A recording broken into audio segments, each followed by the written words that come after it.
And then you move into rifles. Yeah, let's talk rifles. Which they're a bit more complex, I would say, as well, because you're working with much higher velocities and much more extreme, pressures and temperatures. Sure. And so you've got a couple different versions. Like I said, this is a 46 cal, so it is kind of designed to be a jack of all trades. It feels pretty solid. And it's pretty hefty because when you get into the, generally speaking, a lot of the rifle calibers the pressures are high enough where a lot of the pistol cans would physically just not be able to handle the pressures. Okay. You'll see most of these are some type of sealed unit.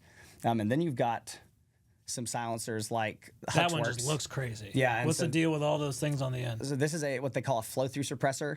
And there's other suppressors that have similar technology, but Huxworks has flow-through sort of trademarked. Got it, yeah. Okay. But basically what happens is the way they've designed these, you can sort of see on the inside it helixes around and looks really crazy. So it's designed to basically take all that gas and shoot almost all of it out of the front of the gun, but still suppress it really, really well. So typically, so it doesn't get back in your face. Yeah. So if you shoot a lot of old school silencers, especially on rifles, you'll get what's called gas stacking. Yeah.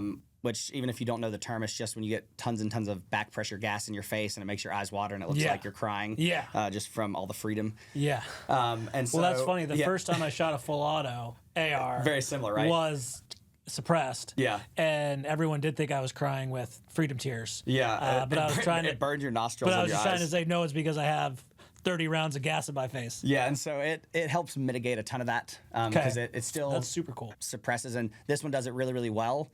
But it's designed. Is that kind of like Huxworks thing? Yes, pretty much all of their cans, even their pistol cans, are some form of flow through or low back pressure. Okay. It's designed to get all that gas out, and then the military, they have started switching over to similar tech as well because through a lot of their testing.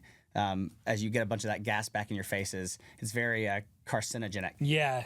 And so, it's also technically speaking a bit of a health, it's a health positive because I'm not sucking in or breathing in tons of, gunpowder and burnt carbon and things like that. And if you shoot all the time, that kind of makes a difference. So we're talking about the safety aspect of it, right? So if you're shooting all the time, even if you've got headphones and stuff on, it can add up. Oh, yeah. So the suppressor helps there. There's like the pressure, which maybe does something in your brain or whatever, I don't know.